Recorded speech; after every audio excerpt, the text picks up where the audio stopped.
Go ahead and hit the record for our meeting and just want to welcome everyone to our post-secondary readiness session. We are so glad to have Sarah Savage with us and Holly Trace. Sarah is the Educational Administrative Program Manager in the Office of Assessment and Accountability. She formerly a program consultant managing the state ACT in the Division of Assessment and Accountability support of the Kentucky Department of Education. Her role involves guiding districts through the various testing windows for each assessment, ensuring a smooth and successful testing administration across all schools. When not at work, Sarah takes pride in being a grandmother and dog owner residing in Georgetown, Kentucky, although she originally hails from Carter County. Awesome. I'm from Elliott. Holly Tracy, the data manager of the Office of Career and Technical Education, formerly a data analysis for the School Data Services Division in the Office of Education Technology. Her new role in the Office of Career and Technical Education is responsible for accountability, school report card, Perkins, and CT funding reporting. She's passionate about all the great opportunities career and technical education has to offer to the students across Kentucky and is dedicated to ensuring schools and students are aware of the possibilities available to them. So I'm going to hand it over to you all to inform us about this post-secondary readiness. Thank you all for being here. Thank you, Mary. Hello and welcome to the post-secondary readiness indicator presentation. I am Shara Savage, as Mary said, a branch manager in the Office of Assessment and Accountability, and Holly Tracy, the data manager in the Office of Career and Technical Education, joins me later in this presentation. And our agenda for today, we'll take a look at the overview of the post-secondary readiness indicator. I will cover the academic readiness portion of it, and then Holly will talk to you about career readiness. So let's take a look at the post-secondary readiness overview. Post-secondary readiness is the attainment of necessary knowledge, skills, and dispositions for a student to successfully transition to the next level of his or her educational career. In order to demonstrate post-secondary readiness, high school students must earn a regular or alternative high school diploma or be classified as a grade 12 non-graduate and meet one type of readiness, whether it be academic or career. This includes all students with a G code in Infinite Campus. Grade 12 non-graduates are included in this post-secondary readiness and are accountable on the 100-day rule. So this is the overview of what the pieces that are involved in the Senate Bill 59. Holly and I will break this down for you piece by piece during this presentation. And here is where post-secondary readiness falls in the accountability system. And this is this slide here.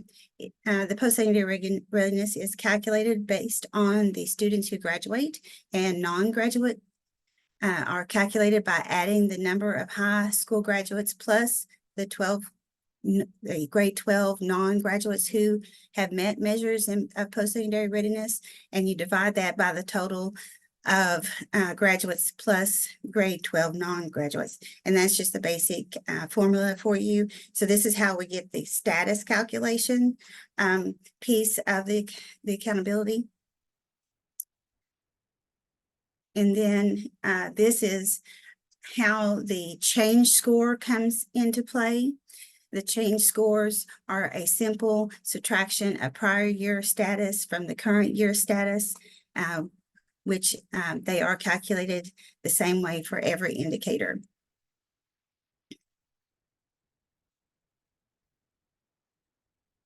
And then to get that overall indicator score, it's a simple adding the current year status score plus the change score, and that gives you your overall indicator score.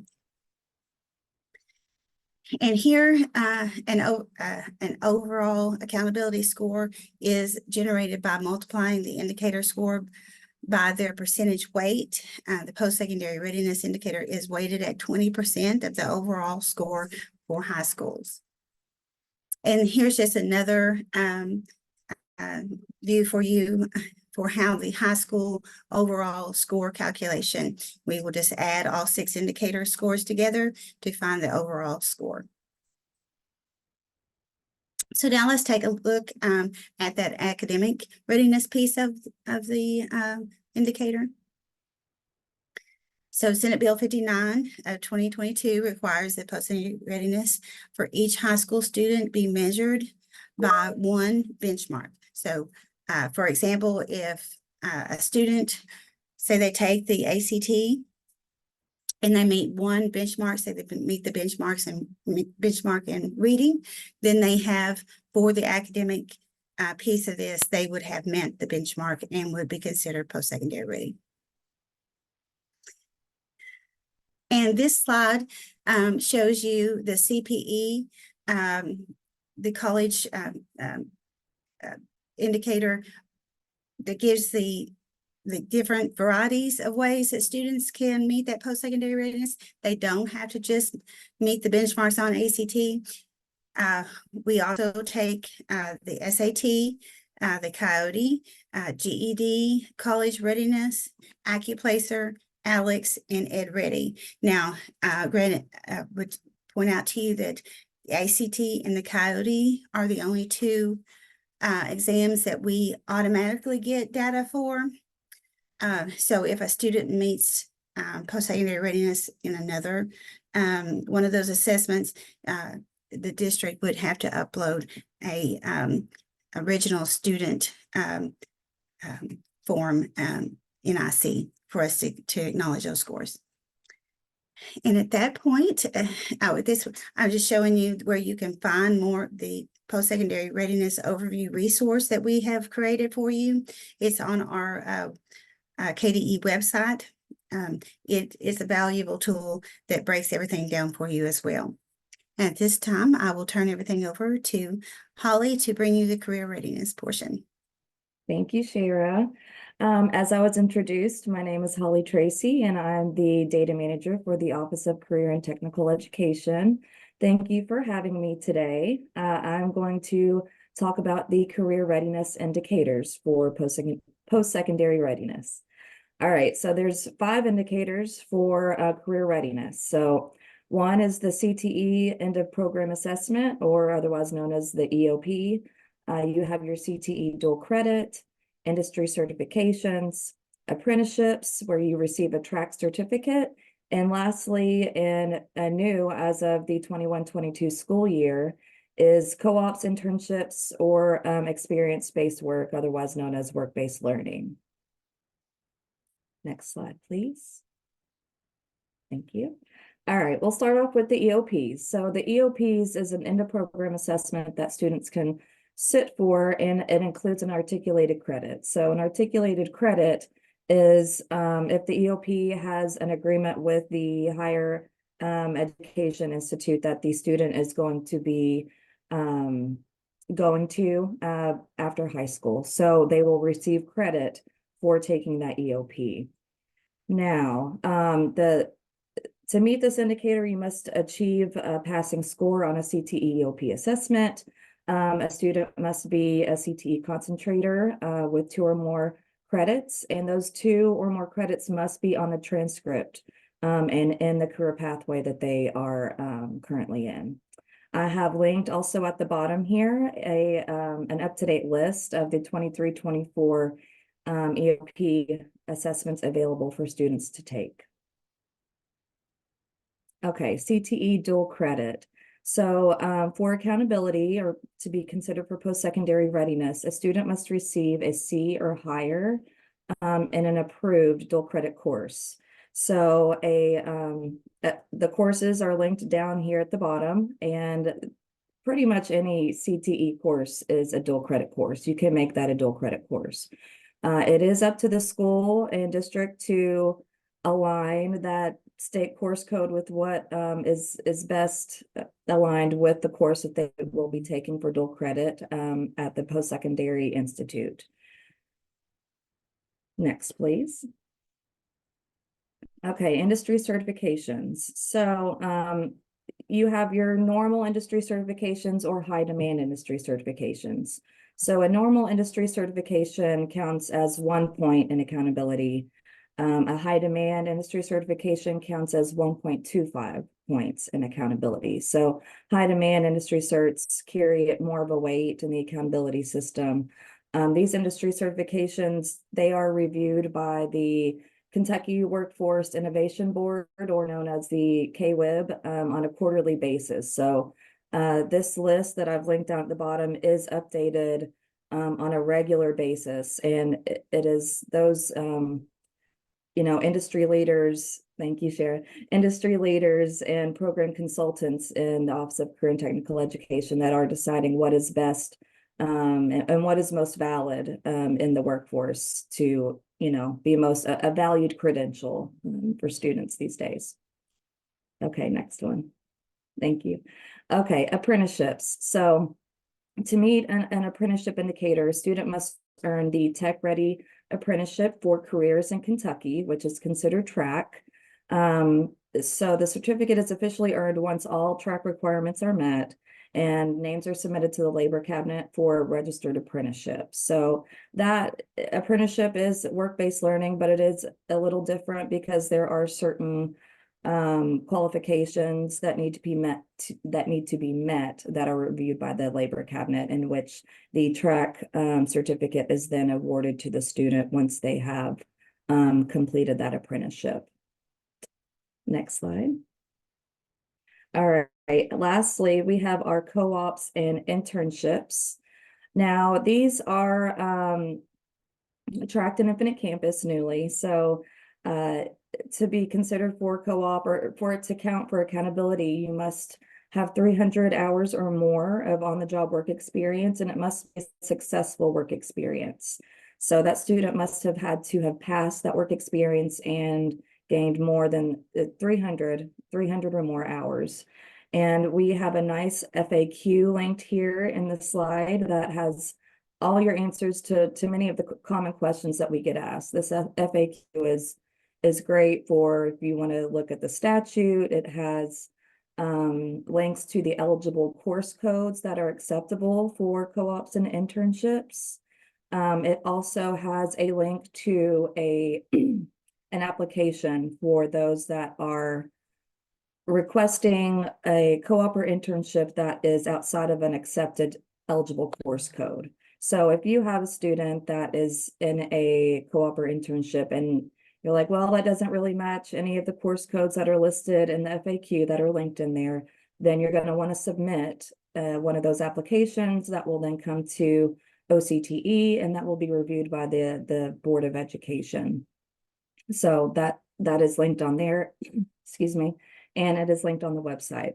I also want to mention the work-based learning manual. This is could answer any type of question you have about work-based learning at the school level. So this is very, very valuable to have. So definitely keep that one bookmarked for you. Okay, next one. Okay, so which students are eligible for co-ops or internships? So for those that are in a CTE pathway, you must have already completed the career pathway, 4+ credits in the pathway, or concurrently be taking a related career pathway course in addition to the co-op experience. I do want to note that schools must use a valid CTE co-op or internship course code, as I said on the previous slide, that is linked in the FAQ. For non-CTE students, so this is for schools would use a work experience-based work state course code, which is 901005. Also a note, there are Kentucky Educational Excellence Scholarships, or KEYS money, that is issues with that to consider for using the experience-based work code. Those using this course code must have 4 courses not listed as work experience to be considered eligible for KEYS for that academic year. Next, please. Okay, more on the co-ops and internships. I'm covering this one greatly because it is the newest measure, indicator in accountability. As I said, it must be 300 hours or more, and you have to have met benchmark or pass that experience. To pass, it needs to be a C or higher, and an approved work-based learning course code, as I already mentioned, and I linked that FAQ document here again. Next one. Okay, I want to talk about data entry for the work-based learning, or in Infinite Campus, it's called the Career Readiness tab. So I have a couple slides of screenshots to talk about, but this is, a screenshot of Infinite Campus. You'll see the index, and then you're going to want to open up your student information tab. Then you're going to open up your program participation tab, and then you're going to click on Career Readiness. This is where we'll open up. You can click new, and then this is the screen that will pop up on your right. And this is where you enter the record for the student. So you're going to want to put the start date the student started that experience. And then you're going to want to put on the type, you're going to want to put whether that was a co-op, cooperative education, or an unpaid internship or paid internship. I will note that there are many different options in the type drop down to choose from. We are currently working with Infinite Campus right now to narrow those types down to just the co-op and internships, so not to confuse everybody. So it's a core product in Infinite Campus, so we are trying to localize that to Kentucky. Along with the status, that is where you're going to mark if the student passed.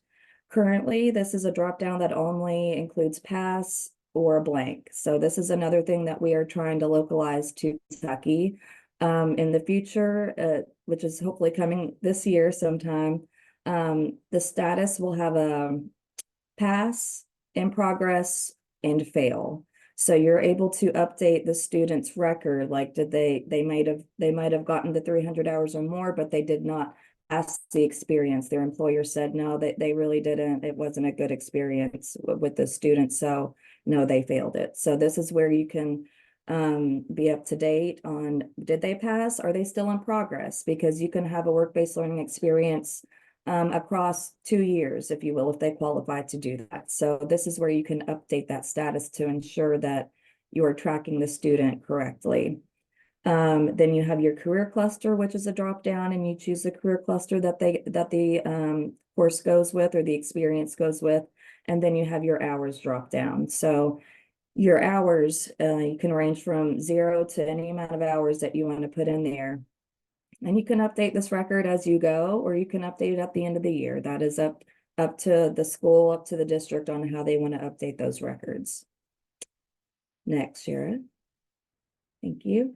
Okay, here's the bottom of the Career Readiness tab in Infinite Campus. So here's where you're going to put your course information, and you can see, you can check the box right there to autofill the course fields based on the course number selection.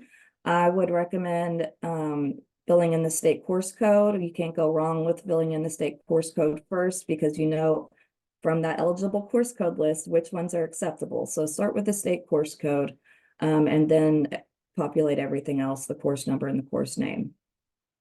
You don't need to put credits earned. If you want to put credits earned, that is the district decision. Same for the employer information. This information is here if you desire to use it. So you can put in, where they did their co-op or internship at, the phone number, email, any kind of contact information. This is not required information, but can be very helpful if you're trying to track that student and the experience that they've had.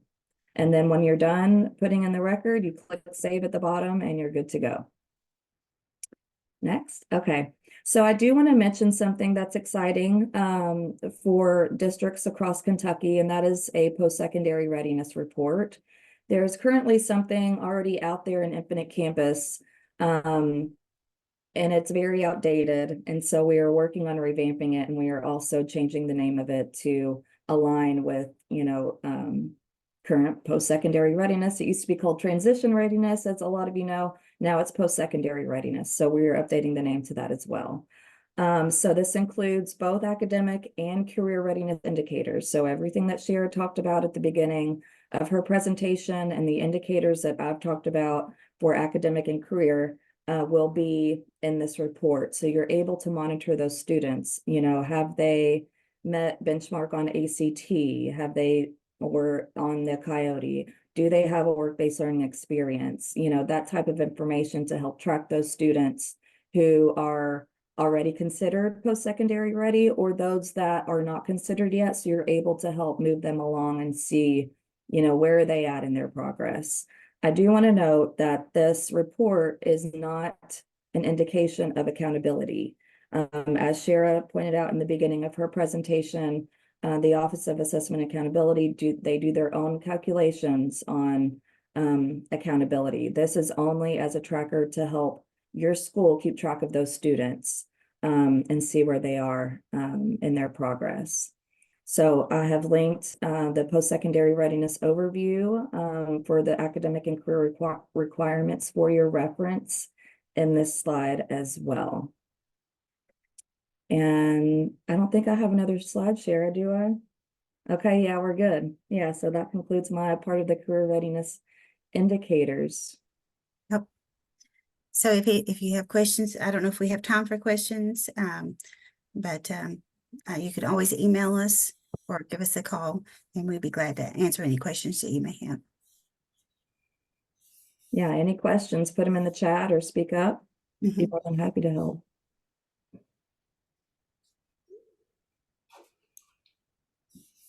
Not seeing anything in the chat yet. Okay.